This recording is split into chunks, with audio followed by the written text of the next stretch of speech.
ఇక సీఎం రేవంత్ రెడ్డి నేడు ఢిల్లీకి బయలుదేరనున్నారు. పర్యటనలో భాగంగా ముఖ్యమంత్రి Revanth, deputy CM Bhatti Vikramarka, AICC పెద్దలను కలవనున్నారు. ఎమ్మెల్యే కోట, ఎమ్మెల్సీ అభ్యర్థిత్వాలపై అధిష్టానంతో చర్చించనున్నారు. ఇక దీంతో 2 లేక 3 రోజుల్లో క్లారిటీ రానుంది. అంతకుముందే అభ్యర్థుల పేర్ల ఖరారుపై అయితే పార్టీ నేతలతో సీఎం రేవంత్ చర్చించనున్నారు.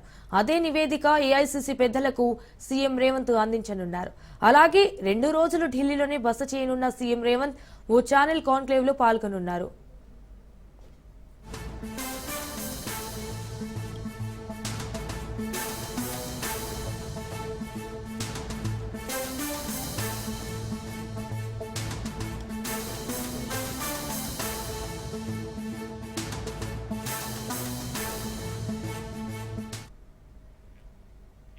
ఇక సీఎం చంద్రబాబు అధ్యక్షతన ఇవాళ మంత్రివర్గ సమావేశం కానుంది. మధ్యాహ్నం 3 గంటలకు సచివాలయంలోని బ్లాక్ 1లో ఈ భేటీ కొనసాగనుంది. అసెంబ్లీలో ప్రవేశపెట్టాల్సిన ముసాయిదా బిల్లులకు కేబినెట్ ఆమోదం పలకనున్నట్లు తెలుస్తోంది. అలాగే పలు కీలక అంశాలపై కూడా చర్చించే అవకాశం ఉన్నట్లు సమాచారం.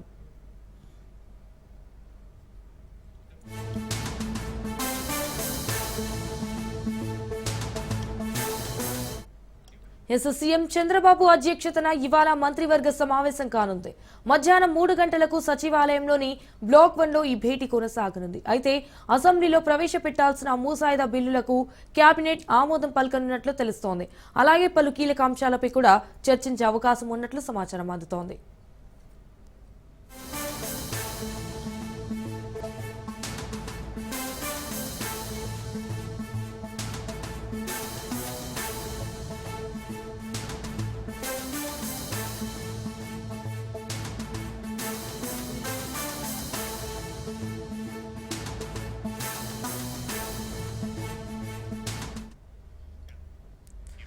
ఏపీ అసెంబ్లీ బడ్జెట్ సమావేశాలు 8వ రోజుకు చేరుకున్నాయి. ప్రశ్నోత్తరాలతో ఉభయ సభలు ప్రారంభం కానున్నాయి. విశాఖలో టీడీఆర్ బాండ్ల జారీపై అసెంబ్లీలో ప్రశ్నలు లేవనెత్తనున్నారు. చేనేత సహకార సంఘాల పునరుద్ధరణతో పాటు రాష్ట్రంలో ఉపాధ్యాయుల ఖాళీలపై విపక్ష సభ్యులు ప్రశ్నలు అడగనున్నారు. అయితే అసెంబ్లీలో ఇవాళ హౌసింగ్ పై లఘు చర్చ జరగనుండగా పలు శాఖల బడ్జెట్ డిమాండ్లు, గ్రాంట్లపై చర్చించనున్నారు. అలాగే బిల్డ్ ఏపీ మిషన్ కింద విశాఖతో పాటు ఇతర ప్రాంతాల్లో భూముల అమ్మకాలు, తనఖాపై ప్రకటన వెలువడే అవకాశం ఉన్నట్టుగా తెలుస్తోంది. ఇటు మండలిలో బడ్జెట్పై సమాధానం పయ్యావుల ఇవ్వనున్నారు.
ఏపీలో ఎమ్మెల్యే కోట, ఎమ్మెల్సీ నామినేషన్ల సందడి నెలకొంది. ఎమ్మెల్సీ అభ్యర్థిగా ఇవాళ నాగబాబు నామినేషన్ దాఖలు చేయనున్నారు.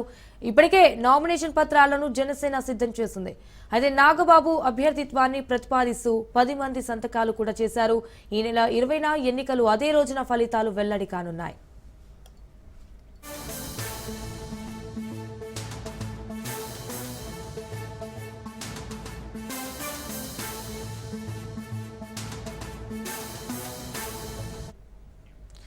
ఏపీలో ఎమ్మెల్యే కోట, ఎమ్మెల్సీ నామినేషన్ల సందడి నెలకొంది. ఎమ్మెల్సీ అభ్యర్థిగా ఇవాళ నాగబాబు నామినేషన్ దాఖలు చేయనున్నారు. సో ఇప్పటికే నామినేషన్ పత్రాలను జనసేన సిద్ధం చేసింది. ఇటు నాగబాబు అభ్యర్థిత్వాన్ని ప్రతిపాదిస్తూ 10 మంది సంతకాలు కూడా చేశారు. ఈ నెల 20న ఎన్నికలు, అదే రోజున ఫలితాలు వెల్లడి కానున్నాయి.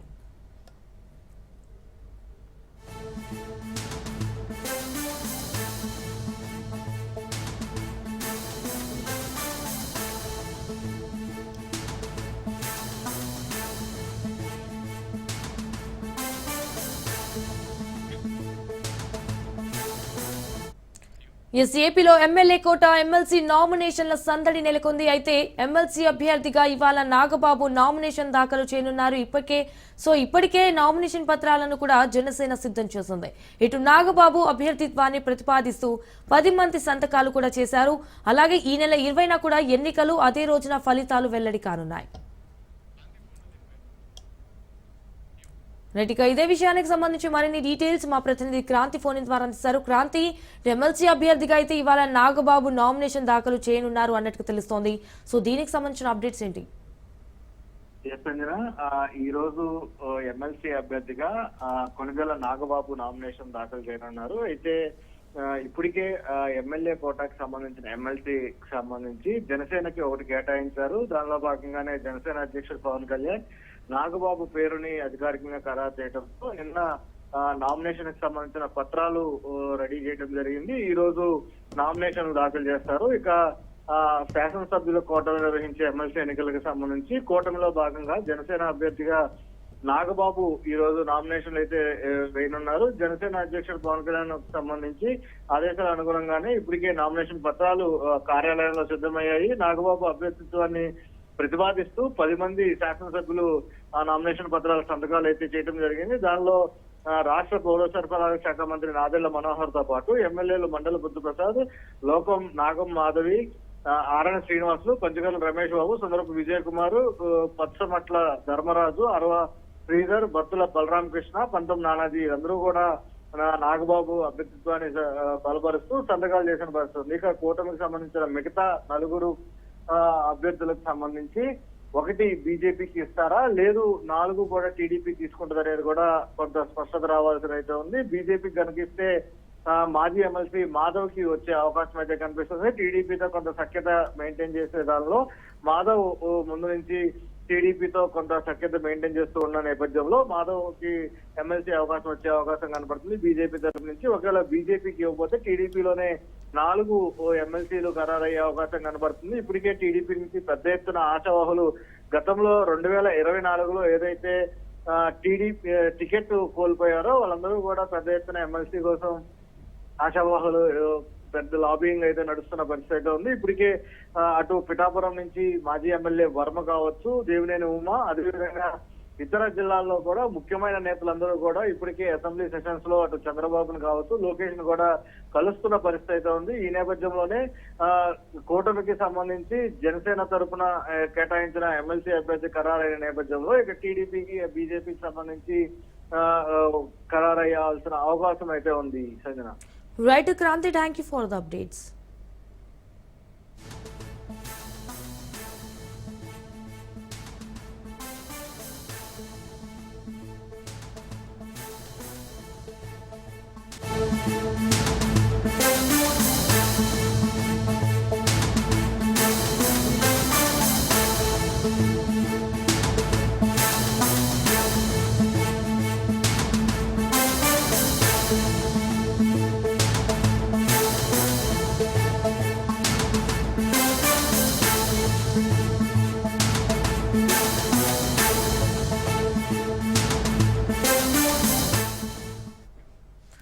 ఎస్ఎల్బీసీ టన్నెల్లో సహాయక చర్యలు కొనసాగుతున్నాయి. 14వ రోజు రెస్క్యూ ఆపరేషన్ జరుగుతోంది.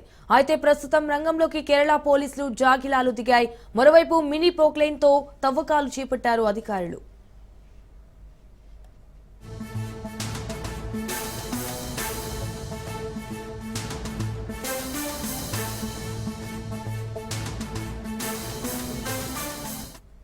ఇక డిపిఆర్ డేటా ఆధారంగా టన్నెల్లో తవ్వకాలు జరుపుతుండగా 4 చోట్ల తవ్వకాలు పూర్తయ్యాయి. మిగతా 4 చోట్ల తవ్వకాలు కొనసాగుతున్నట్లు తెలుస్తోంది. ఇక మరోవైపు తవ్వుతున్న చోట నీరు ఉబికొస్తోంది. దీంతో భారీ మోటార్లతో టన్నెల్ నుంచి నీటి పంపింగ్ చేస్తున్నారు. అయితే టన్నెల్లో మట్టి బురద భారీగా పేరుకుపోయింది. అయితే మట్టి బురదను ఫైర్ జెట్ వాటర్ పంప్స్ తో తొలగిస్తున్నారు.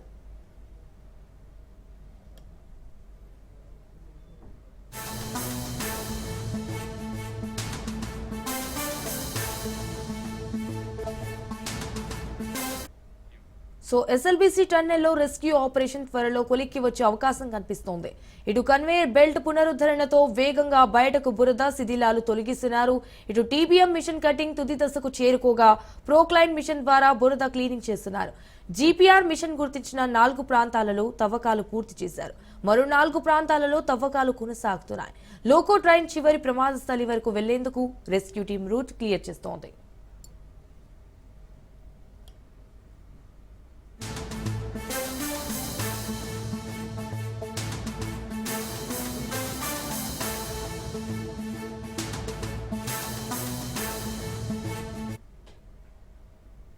ఎస్ఎల్బీసీలో జరిగిన ప్రమాదంపై మాజీ మంత్రి కేటీఆర్ ఎక్స్ వేదికగా ట్వీట్ చేశారు. ప్రమాదం జరుగుతుందని ముందే హెచ్చరించారని గుర్తు చేశారు. నివేదికలు హెచ్చరించినా కూడా ప్రభుత్వం పట్టించుకోలేదని కేటీఆర్ మండిపడ్డారు. అయితే నివేదిక ప్రకారం 2 ప్రాంతంలోనే ప్రమాదం జరిగిందన్న కేటీఆర్ పనులు జరుగుతున్న ప్రాంతాన్ని రెడ్ జోన్ గా ప్రకటిస్తూ నివేదికలు వచ్చాయని కూడా వివరించారు. కేవలం కమిషన్ల కోసమే పనులు నిర్వహించారని కేటీఆర్ తీవ్ర విమర్శలు చేశారు.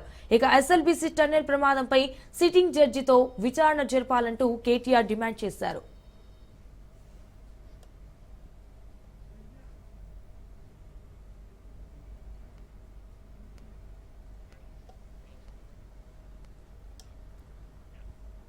ఇక లగచర్ల హకీంపేటలో భూసేకరణ చేయొద్దంటూ హైకోర్టు స్టే విధించింది. భూసేకరణను ఆపేయాలని కూడా హైకోర్టు ప్రభుత్వాన్ని ఆదేశించింది. ఈ మేరకు మధ్యంతర ఉత్తర్వులు ఇచ్చింది. సో లగచర్లలో ఫార్మా కంపెనీ ఏర్పాటు నిమిత్తం భూసేకరణ కోసం ప్రభుత్వం నోటిఫికేషన్ను జారీ చేసింది. అయితే లగచర్లలో ఫార్మా కంపెనీ ఏర్పాటును స్థానిక రైతులు వ్యతిరేకించారు. అలాగే భూసేకరణపై కూడా రైతుల అభిప్రాయం తీసుకునేందుకు కలెక్టర్ లగచర్లకు వెళ్లిన సమయంలో దాడి కూడా జరిగింది. కలెక్టర్ మీద దాడికి సంబంధించి అరెస్టులు కూడా జరిగాయి. ఈ నేపథ్యంలో లగచర్లలో ఫార్మా కంపెనీలను ఏర్పాటు చేయకుండా ఆదేశాలు ఇవ్వాలని కోరుతూ హైకోర్టులో పిటిషన్లు దాఖలయ్యాయి. ఈ పిటిషన్లను విచారించిన న్యాయస్థానం స్టే విధిస్తూ మధ్యంతర ఉత్తర్వులు జారీ చేసింది. అలాగే నోటిఫికేషన్ను కూడా రద్దు చేసింది. తదుపరి విచారణను వాయిదా వేసింది.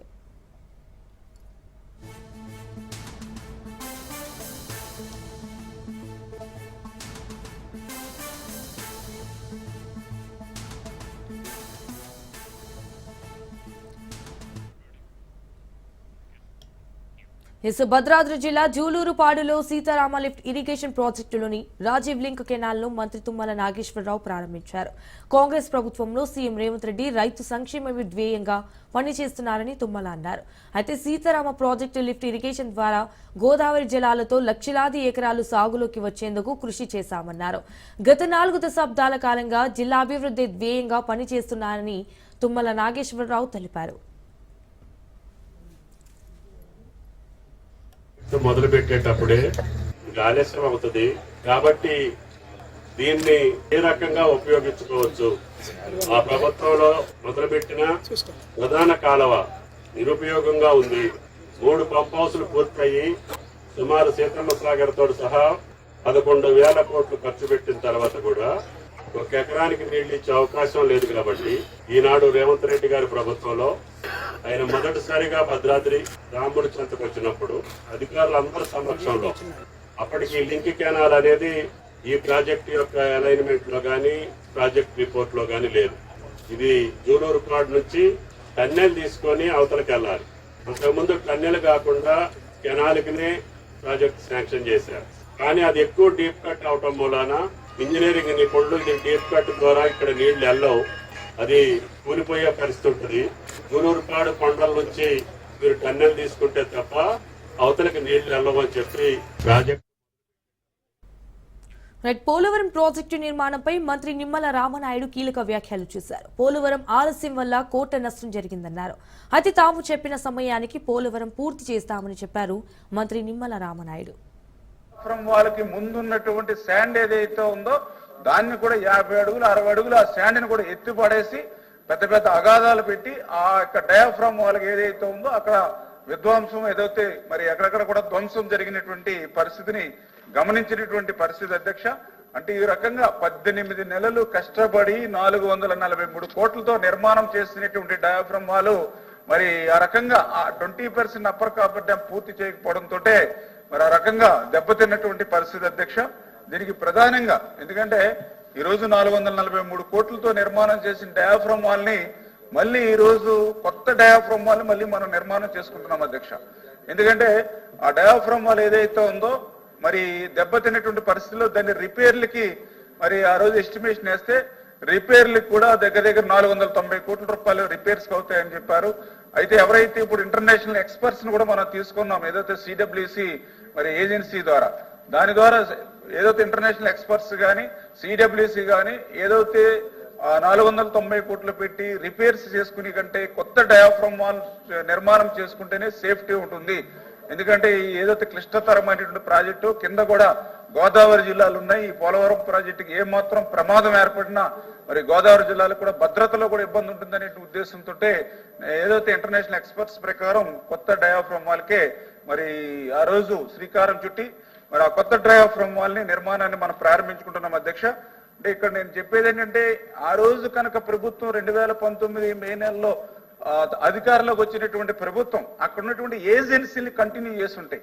ఎందుకంటే మనం చూసాం ఏదైతే ప్రభుత్వ అధికారంలోకి వచ్చినట్టునే ఆల్ వర్క్స్ స్టాప్ అని చెప్పేసి ఆ రోజునట్టు ముఖ్యమంత్రి చెప్పారు పోలవరం. అందులో భాగంగానే 29/7/2019 నవయుగ ఎవరైతే చేస్తున్నారో వాళ్ళని టెర్మినేట్ చేశారు అధ్యక్ష. సో ఇప్పటి వరకు పందెం పుంజుల్నే చూసి ఉంటాం. పందెం పుంజులంటే అదో క్రేజ్. కానీ కడప జిల్లా సింహాద్రిపురానికి చెందిన ఓ ఫోటోగ్రాఫర్ మాత్రం పావురాలతో అరుదైన రికార్డు సాధించాడు. ఢిల్లీలో నిర్వహించిన పావురాల రేసింగ్ లో మొదటి స్థానంలో నిలిచాడు. అయితే 2, 3 స్థానాల్లోనూ సింహాద్రిపురానికి చెందిన వారే నిలవడం పట్ల వారిలో హర్షాతిరేకాలు వ్యక్తమవుతున్నాయి.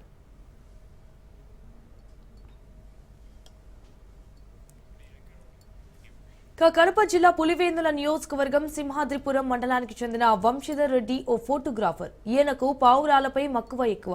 గత కొంతకాలంగా పావురాలను పెంచుతూ తన ఇష్టాన్ని చాటుకునేవాడు. అయితే ఇటీవల పావురాల రేసింగ్ గురించి తెలుసుకుని ఎలాగైనా ఈ రేసింగ్ లో పాల్గొనాలనుకున్నాడు. సో ఈయనకు తన స్నేహితులు తోడయ్యారు. అంతా కలిసి పావురాలతో ఢిల్లీ వెళ్లి అక్కడ ఢిల్లీ రేసింగ్ లో పాల్గొనాలనుకున్నాడు. అనుకున్నదే తడవుగా తన స్నేహితులతో కలిసి ఢిల్లీ వెళ్లి అక్కడ రేసింగ్ లో పాల్గొన్నారు.